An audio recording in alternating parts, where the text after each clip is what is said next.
తిరుమల శ్రీవారి లడ్డూ ప్రసాదంలో వినియోగించిన రసాయన ఆయిల్ నెయ్యి కాని నేపథ్యంలో కల్తీ నెయ్యి అన్న మాట కంటే కూడా రసాయన ఆయిల్ అంటే బాగుంటుంది. తిరుమలకు వైసీపీ ప్రభుత్వం అధికారంలో ఉన్నప్పుడు సరఫరా అయిన 68.17 లక్షల కేజీల రసాయనాల ఆయిల్ ను టీటీడీకి సరఫరా చేశారు. ఇందులో నెయ్యి అనే పదార్థం కంటే కూడా బోలెడన్ని రసాయనాలతో నెయ్యి లాంటి రసాయన నెయ్యిని తయారు చేశారు. తిరుమల లడ్డూ కోసం ఈ తరహా దుర్మార్గ కెమికల్ ఆయిల్ ను పంపిన కంపెనీల్లో భోలేబాబా, వైష్ణవి డైరీ, మాల్ గంగా, ఏఆర్ డైరీలు ఉన్నాయి. తాము సరఫరా చేసిందంతా శుద్ధమైన నెయ్యిగా పేర్కొంటూ టీటీడీ నుంచి 234.51 కోట్లను కొల్లగొట్టారు. రసాయన మిశ్రమంతో తయారు చేసిన లడ్డూ ప్రసాదాన్ని శ్రీవారికి ప్రసాదంగా పెట్టారు. ఇంతవరకు ఈ రసాయన ఆయిల్లో ఏమేం కలిపారు అన్న విషయంలోకి వెళితే బయటకు వచ్చే వివరాలన్నీ చూస్తే షాక్ కి గురి కావాల్సిందే. కల్తీ నెయ్యితో తిరుమల లడ్డూ ప్రసాదాన్ని తయారు చేసిన ఉదంతం సిట్ విచారణలో పలు షాకింగ్ అంశాలు వెలుగు చూశాయి. తిరుమలకు నెయ్యి పేరుతో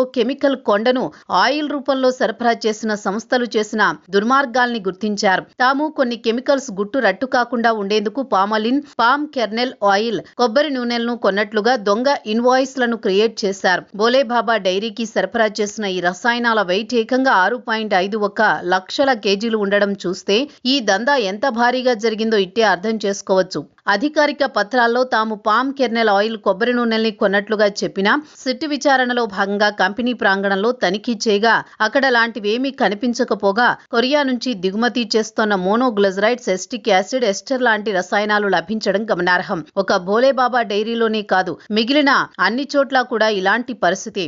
లడ్డూ ప్రసాదంలో వినియోగించిన రసాయనాల జాబితాను చూస్తే కడుపు మండిపోవాల్సిందే. Palm oil, palm kernel oil, lactic acid, linear alkyl, benzene, sulphonic acid, acetic acid, ester, food grade, monoglycerides, డైగ్లిజరైడ్లు ఉన్నట్లు గుర్తించారు. ఈ రసాయనాలు మనిషికి చేసే చేటు అన్ని ఇన్ని కావు. ఎంతో పవిత్రమైన లడ్డూ ప్రసాదాన్ని అసలు సిసలు రసాయనాలతో తయారు చేసిన వారిని ఎలా శిక్షించాలి?